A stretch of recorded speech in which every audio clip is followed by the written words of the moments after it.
welcome to the podcast today. We have Kathryn Smith, the principal at Walton Birch, an Atlanta-based marketing consulting firm. She's also the co-founder of the Black Lady Business School, a networking and professional organization for women recognized as Georgia Tech 40 under 40 honoree and Leadership Cobb class of 2024 member. Kathryn is a marketing and web development expert who helps small businesses and entrepreneurs build, launch, and scale their brands online. If you are a small business owner and you're looking to grow, especially using platforms like Shopify, this episode is packed with a lot of information and a lot of insight. And Kathryn, thank you again for joining us and making it happen for this episode. Yeah, thank you so much for inviting me. Okay, so I love online marketing. I definitely love the opportunity that it has given entrepreneurs or to people looking for a second stream of income over the past 20 years. Let's kind of roll back a bit and start with your journey. What inspired you to start Walton Birch and then later co-found the Black Lady Business School? Sure. So I actually never planned to be an entrepreneur. I kind of ended up, the universe had plans for me, I'll say that. Yeah. So when I became a full-time entrepreneur in 2019, I had just left corporate America due to some health issues, and I thought that I was taking a temporary break. And I needed a way to kind of make some money during that break and get some return on investment for this MBA that I have. And so I thought that I would go into consulting, and I wanted to start a marketing research company, actually. And I wanted people to hear the name and think of like Deloitte or McKinsey or Forrester. And so I used the Mad Lib formula to come up with a few names, and I ran them by my friends and family and asked them, what do you guys think about this? And I remember my brother, when I told him the name Walton Birch, he said, "That sounds like a white guy." And I was like, "Oh, that's the one. That's the one." So in 2019, I actually started a marketing research company called Walton Birch, but the universe had other plans. When the pandemic started, it was incredibly difficult. It felt impossible for me to get in front of clients or referrals or prospects. Just because there was no networking, no one was answering my calls or emails or scheduling meetings. Yeah, so I pivoted back into web development, which is something that I picked up early on in my career. And then there were a lot of kind of brick and mortar stores that they didn't really know how to deal with the pandemic, or they were closed because of the pandemic. So I helped them do e-commerce options like buy online and pick up in store, or pick up curbside, or just creating e-commerce stores for them. Also, a lot of people got laid off or furloughed in the early pandemic. And so they were starting online businesses as well. So Walton Birch became a web development company in early 2020, and it's been that way ever since then. So definitely not my plan to become a full-time entrepreneur. It was not my plan to run a web development company, but that's the plan that the universe seems to have had for me. I got you. Yeah. It's funny how what seems to be like a general problem for everybody. I'm talking about the pandemic, of course, and it ends up kind of spinning, entrepreneurs into, new opportunities that eventually, I guess, grow and scale. Definitely. And that's a nice pivot. That was an outstanding pivot. So you work with many small businesses, obviously. Did you notice some common mistakes that you were seeing entrepreneurs making when trying to market themselves online? Because you've obviously worked with a lot of them. Yeah, absolutely. I have made some of those mistakes also. Like, that's why I'm kind of chuckling, because Yeah. I definitely made some of those mistakes. So Hmm. when I first started my business, uh, and was kind of in the process of doing this pivot, I didn't really know how to kind of think about going after clients as a B2B service providing business, or a business that provided Hmm. services to other businesses. And so I spent a lot of time creating content for social media, specifically on Instagram. And it felt like a job. It felt like a whole full-time job that I wasn't getting paid for. So in the very beginning, I got really burnt out. Like, it was just a lot. And I didn't have a lot to even show for that because, as many small business owners know, they're super busy. They are not on social media for the most part, not just like Hmm. scrolling through social media.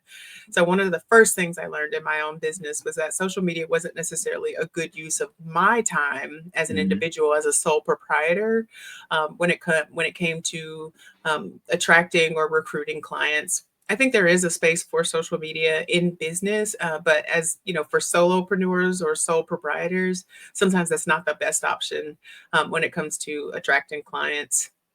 And then from a marketing perspective, I guess that was a marketing perspective, but another mistake that I kind of see commonly is what I call analysis paralysis. Hmm. People kind of want to get their business perfect before they start it. And Hmm. in my experience, a lot of what you learn and plan for, especially in those first 2 years of business, is just undone. So I planned to have a marketing research company and made the perfect logo and the perfect name to kind of go along with that, and the Yeah. perfect business cards to go along with that. And then less than a year after I started, I pivoted into web development.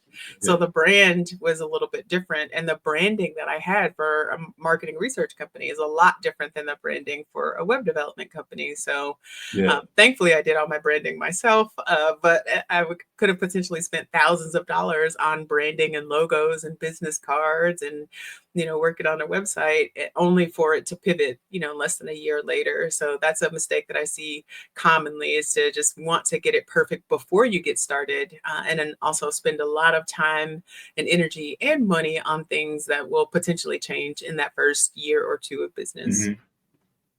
Wow. Wow.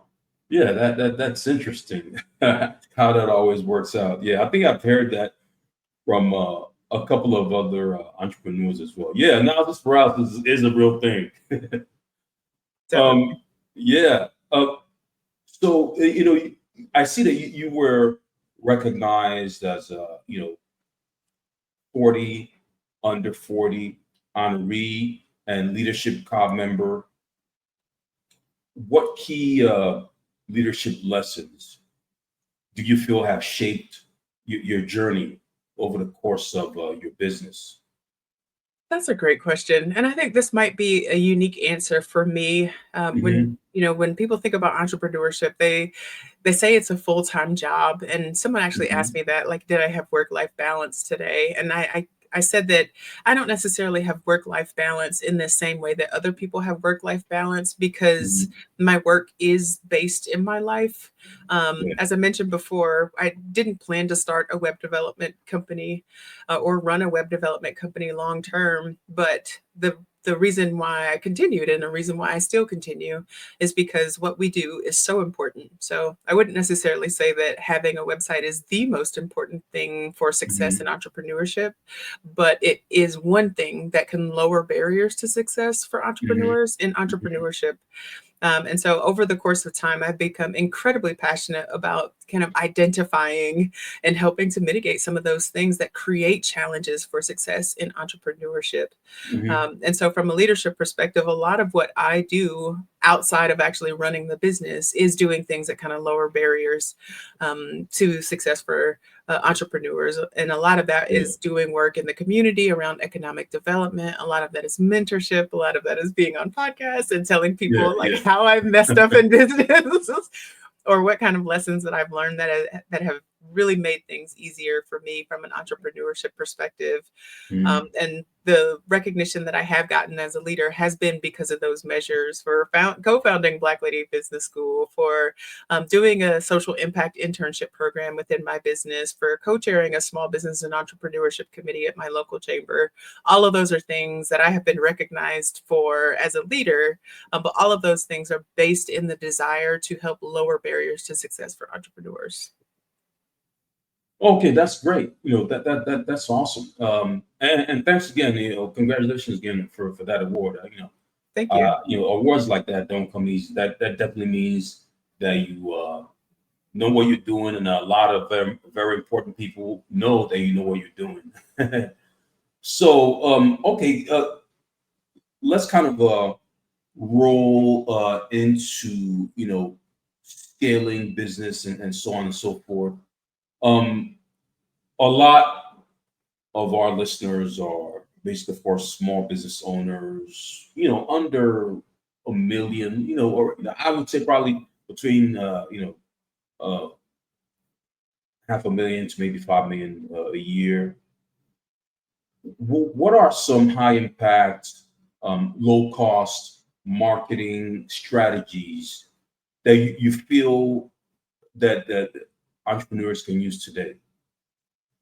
That's a good question. And I Mhm, think that definitely depends on the size of the business. mhm. A lot of the businesses that we work with, they're kind of sole proprietors or solopreneurs.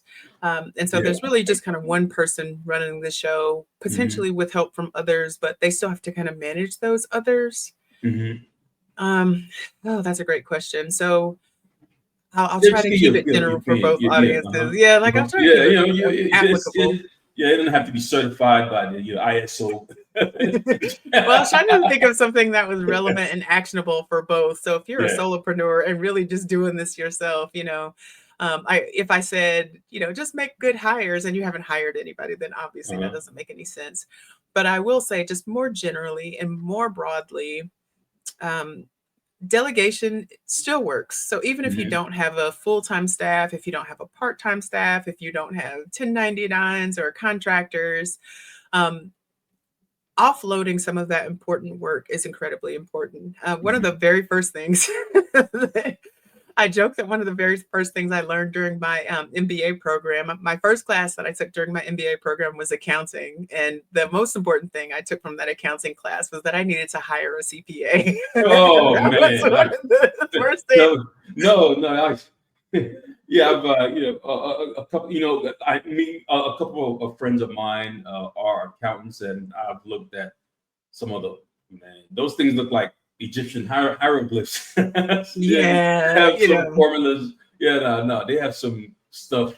You know, yeah, yeah, as a when you first start out in business, it's not unusually yeah, difficult, especially if you're not generating a ton of revenue, but like the yeah. sheer number of forms, the sheer Exactly, the number of forms. Yeah. forms was just insane. And so, I actually sat next to a guy the other day that was doing his own taxes, and I was like, it's just like, you have fun with that, friend. I'm Mhm, going to free my mental capacity up to mhm, do things that only I can do by allowing other people to do things that are either like difficult or very time consuming for me, mhm, within their expertise. So yes, I have a CPA who I love dearly, who takes care of some very, very important compliance things, not just around tax filings for me personally, but like sending out tax forms for my staff. And recently there was the back and forth about whether businesses had to file that beneficial ownership information. So staying on top of all mhm, of that. So having help like strategically in places where it isn't even really necessary for you as a business owner to kind of do some of those things and free you up to be brilliant and do what you do best, I think is important. So whether you mhm, have a full staff and can kind of delegate that to people who are on the payroll, or if you delegate that to contractors or other service professionals, or even friends and family that are there to help you, definitely kind of be smart about that delegation. All right, absolutely, absolutely. Yeah, so delegation is a big takeaway, and okay, yeah, I can definitely identify with that because a lot of the marketing that makes sense to me. You know, I have a tech background. A lot of the marketing that makes sense to me when I discuss it with other with business owners that are not necessarily techie is completely foreign. So yeah, I believe that's we can definitely check that box as a good takeaway. Yeah. How important is branding? And what would you say the key components, in your opinion, of a strong brand identity it would be? Oh, yeah, that's a good one. Branding is incredibly important. Uh-huh. Branding is basically not just how you tell the world about yourself as a small business or a small Hmm. business owner. It's how you differentiate yourself from other offerings or other kind of similar things in the market. And the biggest mistake that I've seen of new business owners from a branding perspective is being too similar. So Hmm. starting businesses with very generic names. I've seen this happen a lot in the health and beauty space, but also Hmm. kind of in the boutique space. So if you Hmm. call it like the sugar cakes boutique, like it's all Hmm. they're all very, very similar. So if you Hmm. see them on a list of names, you're not really quite sure what any of them Hmm. do, and they feel very similar. Also similarly, if you have like a health and beauty service or even a haircutting service, if you call it Hmm. the barber shop, there's tons and tons and tons and tons of businesses Yeah. that have just similar kind of, combinations and Yeah. offshoots and variations of that Yeah. name. And it'll be very difficult to kind of set yourself apart in a very crowded field like that, like Yeah. health and beauty, Uh-huh. hairstyling, boutiques, even, and marketing. I've Hmm. seen so many people that have like the marketing agency or the brand Hmm. agency or the something brand, Hmm. and they just become names after a while. So I think branding is incredibly important to help introduce your business to the world and make it memorable. Help Yeah. people understand what you do as a business and give you authority. So Yeah. Yeah. having a name like Walton Birch has given me clout instantly. Like it's a little Hmm. bit odd for web development firms because they're kind of more typically associated with creative pursuits. But when Yeah. I first started in business, people would call me and say, "Hey, can I speak to Walton Birch?" Or they would be fully expecting to see like a dude on the other end of Oh his wow. when I hopped on, because it sounded authoritative. It sounded Yeah. like Forrester, McKinsey, and Yeah. Bain. Yeah. So Yeah. Yeah. Yeah. I You're right. think You're right. your branding can definitely contribute to the way that the world receives your business and the way Uh-huh. that you stand out from your competitors. So I think Uh-huh. investing some time and energy into a really strong, memorable name and an image to kind of go along with that is very Hmm. important to do when you first start, and try it on. So you don't a lot of times you won't stick with that first kind of instinct that you go for. I'll give you an example. When we first started the Black Lady Business School, the name was really long, and so we bought the domain. We're like, Black Lady Business School. We like it. People were immediately interested. They heard the name. They're like, Hmm. I hear everything about that. Sounds interesting. Yeah. I want in. We got a lot of interest.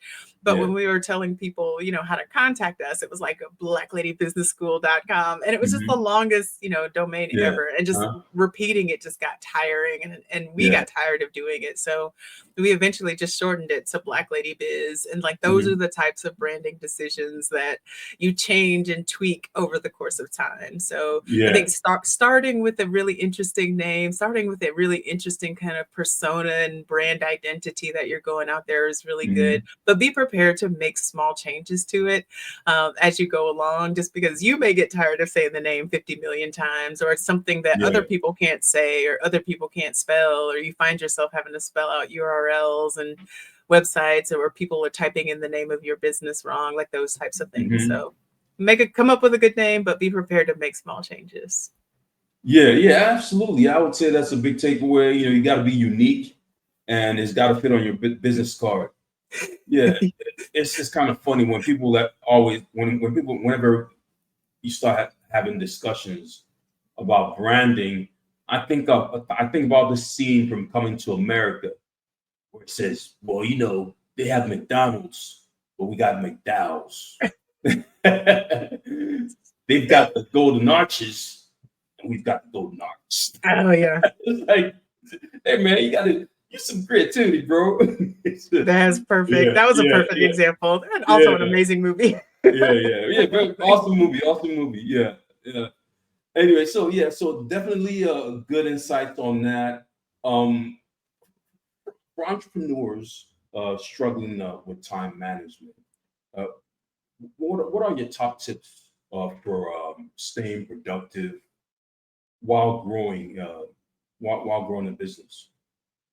Yeah, this was one of the things that I struggled with as a new business owner coming straight out of corporate America. In Hmm. corporate, you're busy all the time. Like, Hmm. but a lot of that time is spent commuting. It's literally spent in your car on the way to and from work, or on the way Hmm. to and from meetings, or in meetings where you've just been added as kind of a listen only type person. And one of the Hmm. things that I found when I first started in entrepreneurship and working full time from home because the pandemic was happening was that I didn't feel productive. I felt like there were these huge just swaths of time in my day that Hmm. just weren't full, and I felt like I was wasting time and I wasn't really being productive or helping my business. But 6 years later, obviously I'm very, very busy all the time. Like, I have Hmm. to find those little moments of downtime. But I think in the beginning, especially if you come directly out of corporate where your time is very much structured and very much full, just understanding that not all of the activities that you were necessarily participating in corporate Hmm. were value added activities. And if you want to stay that busy as an entrepreneur, just make sure that the time you're spending is value added time. Hmm. There's plenty for entrepreneurs to do, but if when you first start out in your business, you're just not that busy, go Hmm. ahead and make some templates. You can work on your email marketing or work on your messaging. Hmm. Work on offerings or different packages for your customers and clients. Work on those little things that help set you apart from other businesses. Some people Hmm. do like welcome gifts or welcome packets, just little details like that. But definitely make sure that you're spending that value added or spending your time on value add activities when you feel like you're not doing enough. But once you kind of get into business and you get head down and you're just super, super busy all the time and you feel like your to-do list is like 8 miles long and you never catch the end of it, like, Yeah, yeah, you have to yeah. remember that, I've seen some of those. But I'm gonna tell you, mine looks scary too. 'Cause, Oh yeah, bro, my to-do list is I insane. haven't talked. I got to talk to a coach about that. 'Cause Yeah, I'm my to-do pretty list is sure. Yeah, insane, but yeah, I have my mantra is to start somewhere. yeah. So thankfully I do have a team around me that can support me. Hmm. I have people that I can delegate some of the tasks to make sure that everything, kind of keeps running and that the very important legal and financial compliance things are happening. Hmm. But aside from that, I really just prioritize the things that I do have control over. To make sure that there's time for the things that are important to me. So obviously I need to run the business. I meet with everyone on my team once a week. So I have standing meetings for people on my team once a week, and just make sure that those types of things happen. I also do some volunteer activities in the community, like I co-chair a small business committee and I'm Hmm. participating on a community cabinet right now. And I want to make sure that I have time for those things. But that means that sometimes I have to say no to other things. And then, just from a business perspective, if you want to be productive in the business, work on the business every day. Hmm. You don't have to work on the business all day, every day, but do Hmm. one thing that gets you closer to where you want to be every single Hmm. day. So Oh whether that wow. one thing is making a business card or printing a business card or reaching Yeah. out to two different leads today or listing your business in a directory, do one thing Hmm. that gets you Wow. closer to where you want to be. And progress might be slow, but you will find that you are making progress. So Hmm. on both ends, if you feel like you're not doing enough and if you feel like you have way too much to do, Yeah. it's definitely just make sure that the time you're spending is that you're doing valuable things during the time that you can kind of dedicate to that, and that you are spending time working specifically on your business. Okay, yeah, that's absolutely insightful. You just doing one thing a day, over the course of the week to get you closer to your goal. I'm not Yeah. like a hardcore hustler though. I will say that. I saw a TikTok yesterday where somebody was saying like you're lazy. And I'm just like, oh, you may just have to call me lazy because burnout was hard for me. Yeah. Burnout I spent so much time in burnout that I feel like my business stalled. Like in early 2022, my business just stalled for a while. And I think it was just Mhm. because I was overwhelmed and I got burnout to the point where I just didn't feel like doing anything. So, Yeah, yeah. I may not be superwoman right now, but I feel like I'm the most productive that I have been in my entrepreneurial career just because I feel very real. I can realistically kind of think about the types of the things that I need to take care of, and I Mhm. get to them when I get to them. And so I don't feel at risk of burnout for the moment. And that's a Mhm. lot different than it has been. And entrepreneurship, it feels like joy. It feels like I'm not just helping me and my team, but also the community that I work in and the Mhm. community that I live in. And that's what I want. That's what I want out of entrepreneurship. So I understand that there are people out here just trying to buy Teslas and Lambos and Porsches and houses and stuff. But, for me, feeling like I have a little bit of balance where I'm not working all of the time and I don't feel absolutely just burdened by the amount of work that I have to do is Yeah. a good quality of life for me. Yeah, that's great. I mean, that's awesome, awesome information to share. Um, so let me see if we can talk just a little bit about Shopify. I think like I mentioned before, we're probably gonna do a round two, Sure. specifically focused on Shopify. But let me just kind of ask some general questions. Because Shopify is one of your key brands that you have domain knowledge on. Sure. So the first question. So why do you feel that Shopify is such a powerful tool for small business owners?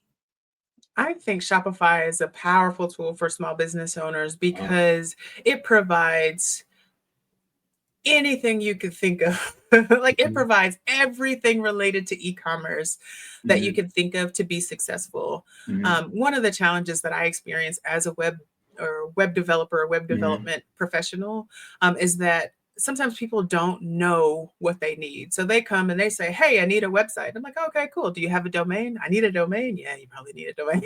Like, do you want separate? Do you want to host your own website? Do you want someone else to host the website?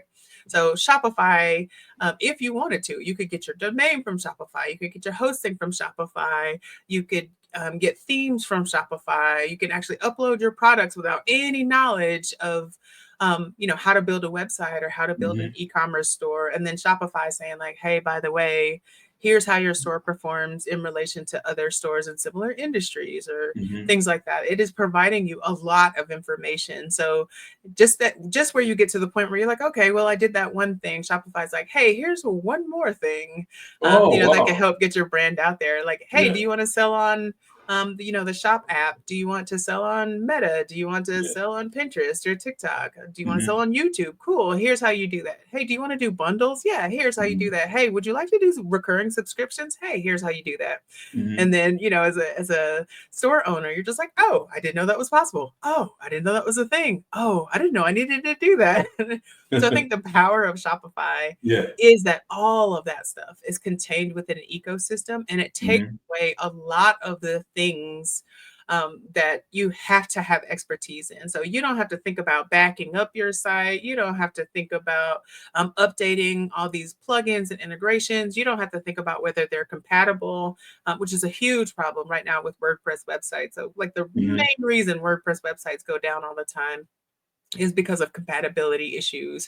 Shopify just takes all of the thought out of that. So you're not worried about your hosting going down. You're mhm, not worried about compatibility between all of the different things connected on your site. You're not worried about, how your site is performing or connecting different platforms to even monitor the performance. You're not worried about whether your website is compatible with, external platforms like a Meta or like a TikTok. All of that is kind of taken care of for mhm, in the Shopify ecosystem. And because there's so many people using Shopify, there are tons of resources available online. There are communities available online. There are mhm. experts available online. There are Yeah. YouTube tutorials for just about anything that you can think of. Yeah. So I think they definitely have strength in numbers, but I also think that they've built a very intuitive platform that has really anything and everything that you could need as either a beginning e-commerce store owner, but also as you scale and grow as an e-commerce store. You won't outgrow the platform at any point. And I think that's a pretty compelling, kind of value proposition for an e-commerce platform. Yeah, that's absolutely amazing. Just anyone from that's just getting started to the large corporations can use the platform. So that automatically means that just by using the platform, you have mentors, and guides everywhere. So that's absolutely insightful. Okay, so on the Shopify thing, are there some key things that entrepreneurs overlook, you think, but that they should be using? In Shopify Yeah. specifically? Uh-huh. Yes. So Shopify throws a lot of information at you, and I Yeah. get that it's overwhelming. Uh-huh. So while my team still builds Shopify stores, I've actually taken a step back from web development because I do so Yeah. much to run the business now. But people still hire me for one-on-one Shopify training because there's so much available. So people will hire me because they're trying to do one thing. They're like, hey, I'm trying to do this one thing and I'm not really sure how to do it. Can you show me how to do it? And while I'm in there, I'll just say like, oh, hey, by the way, have you checked this out? Have you checked this out? Hey, here's how you look at your analytics. And every single time, somewhere in one of those very deep Shopify menus is something that the store owner has never even seen. Okay. Like when I click on the marketing tab, for the last 2 clients that I've had, I've said, hey, have you taken a look at this marketing tab? And they're like, what? I didn't know you could do that. You can send marketing emails through Shopify. I didn't know that you could do that. You could do marketing automations with Shopify, and they're included with my subscription. I didn't know that you could do that. So just for reference for those, okay. for Yeah. people who haven't seen all the menu and shop, there's so much menu. Like they're So like okay, so 50. okay. So there's hidden features in there. Okay, Well, they're not okay. I hidden. There's guess just so many of them. people go and pay for other tools where Shopify already has stuff like that. Or I mean, they don't necessarily pay for other Yeah. tools. Well, I mean, they can. I guess for Uh-huh. email marketing, you might want to pay for another tool, but people who Yeah. aren't doing email marketing usually aren't thinking about it because they're like, wait, Yeah. I just want my store to get popular first before I Yeah. have to worry about email marketing. And I'm like, hey, guess what? Shopify already does email marketing. So maybe just like click a couple of buttons and set up a campaign, and we can start doing this here because you're paying for it. Yeah. So there's the big thing is the features, the hidden features that people. Oh wow. They're not using any the marketing. There are a lot of marketing automations that come with Shopify stores that people don't really take full advantage of. The analytics, I've seen like people don't even click into the analytics tab. The reporting is so robust. Shopify actually manages a lot of your tax burden. So one of the concerns about moving from a platform like an Amazon or an Etsy to a Shopify is, hey, Etsy handles all of my taxes. What happens when I move to Shopify? They don't handle them in the same way that Etsy handles them, but they track them. So they may say, hey, 90% of your orders came from California. You're based in Georgia, though. So you're, for the IRS may be looking at that as a different tax nexus. Here's a consideration for how you should potentially change your tax structure within your store. So those types of recommendations. And again, like I said, where they say, hey, here's how your store is performing from a speed perspective. Your store is faster than 87% of other stores in this industry. Here are some other ways that we can spread the word about your store. Here are some ways that we can better kind of merchandise your products. They're always providing those types of insights, but because there's just so much available in the Shopify dashboard, and because small business owners are very busy people, I think a lot of people just really don't take advantage of a lot of the stuff that's available within there, a lot of the features, to your point. Yeah. Okay, absolutely. Yeah. I know that, but I know the features thing is big because it's gonna sound weird, but I'm what do you call it? I was a previous Android phone user, and I just got on Apple for, I think the past 8 months.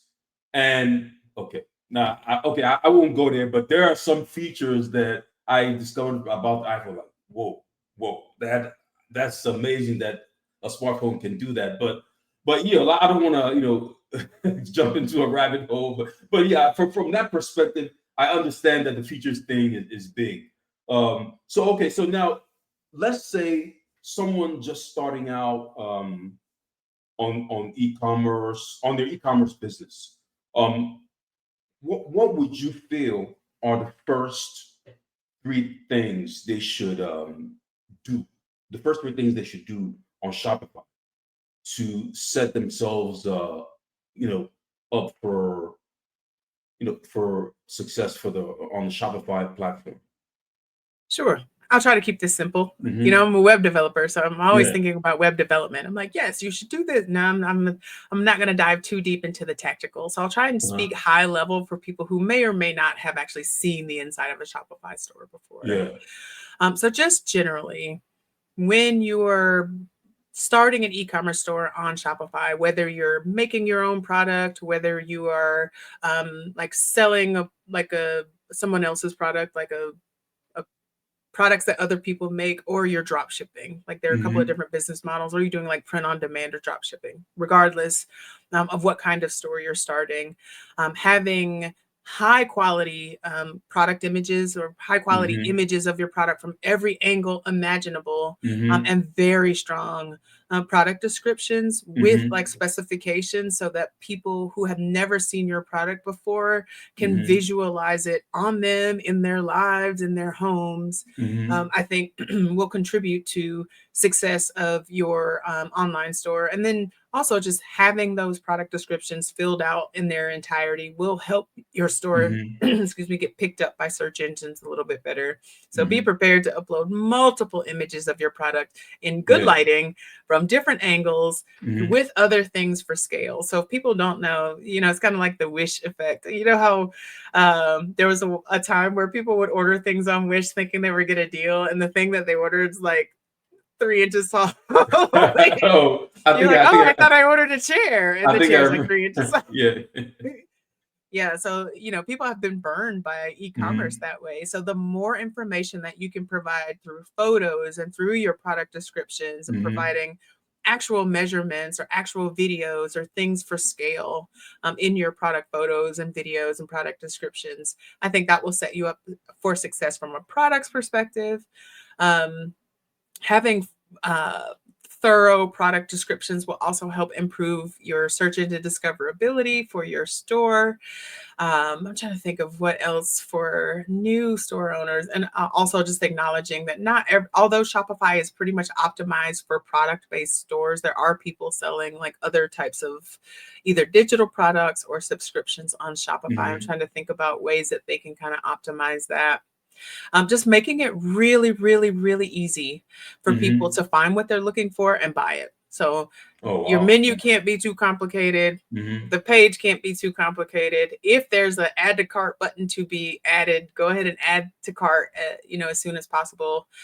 For product stores that only have one product. So if you have one product and it comes in like different scents, so it's like or different variation. So if you have one t-shirt that comes in 5 different colors on your homepage, there needs to be an add to cart. They don't need to necessarily they don't need to click on it to go to a product page and then add to cart.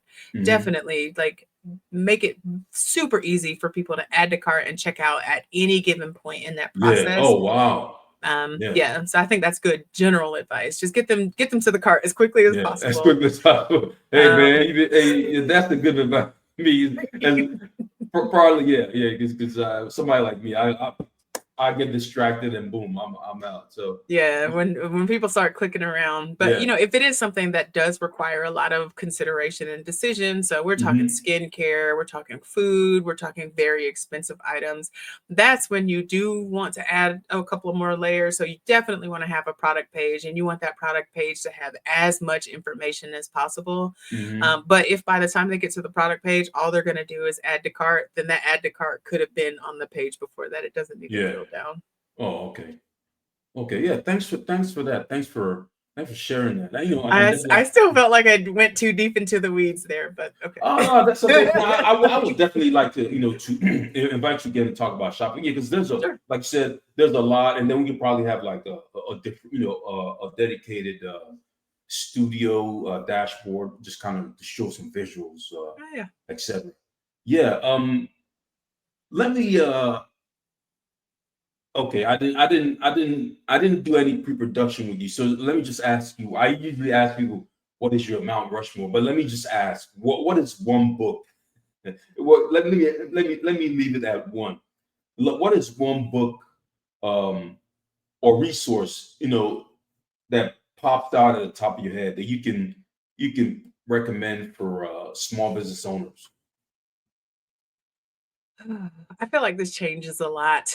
Uh-huh. Like, It changed.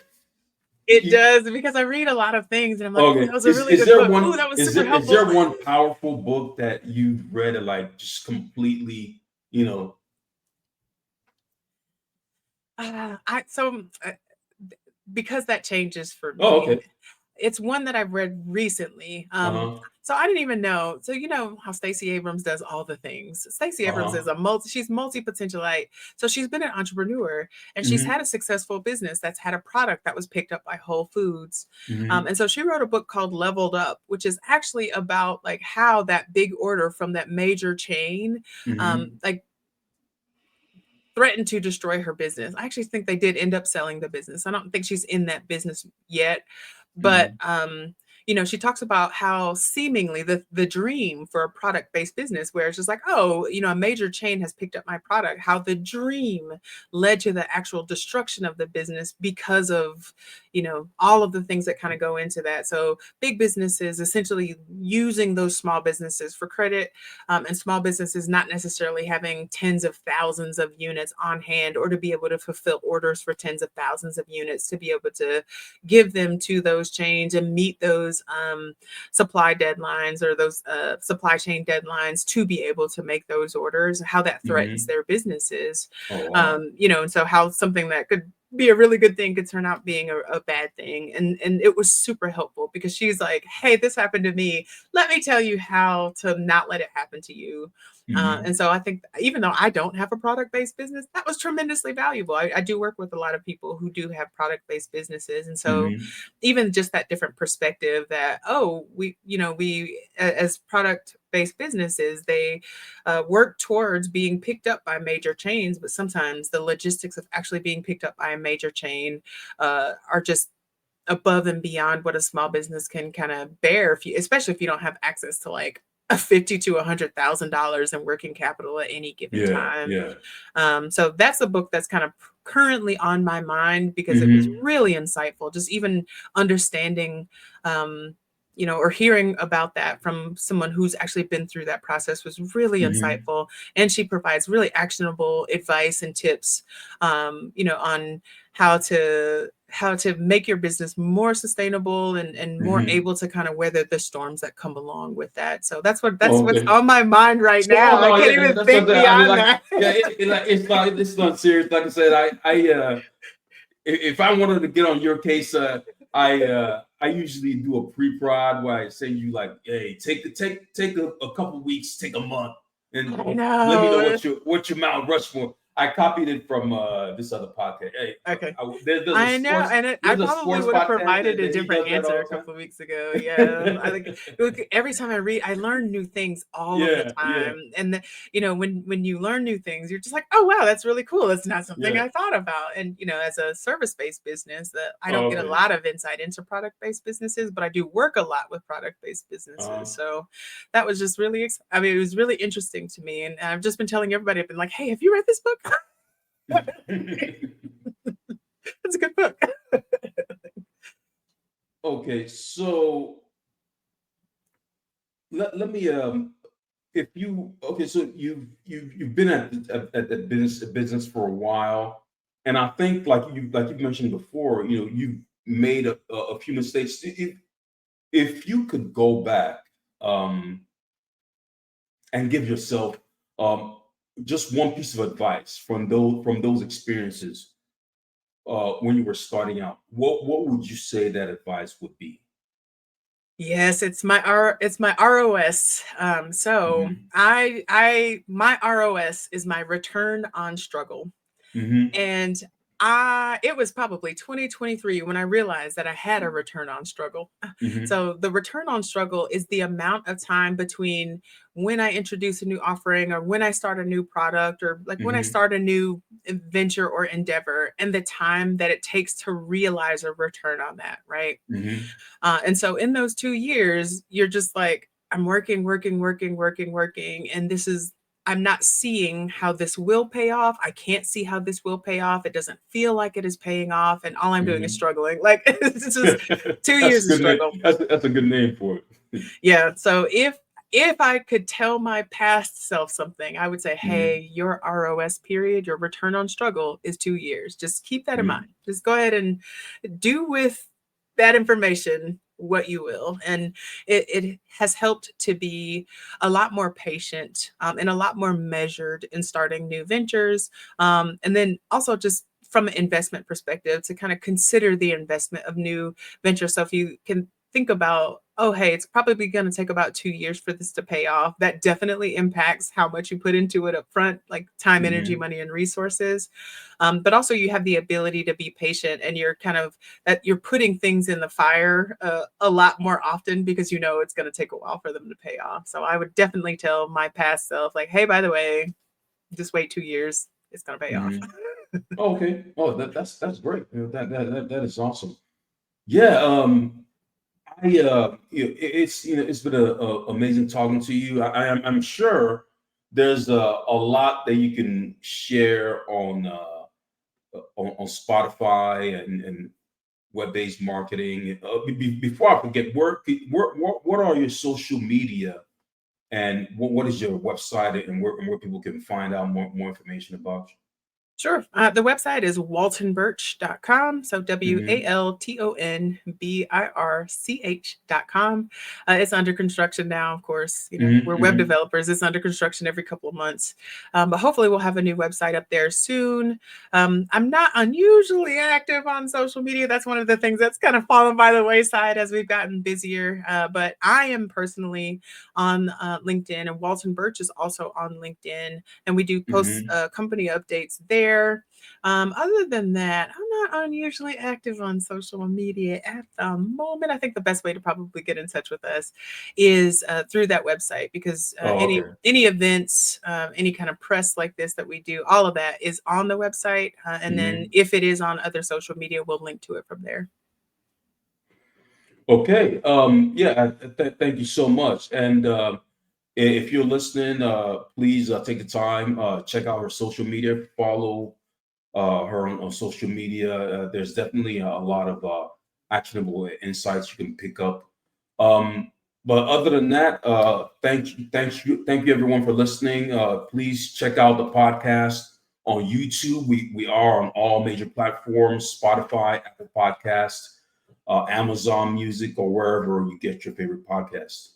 All right. Other than that, thanks again, Kathryn, and you have a great weekend. Thanks, everybody.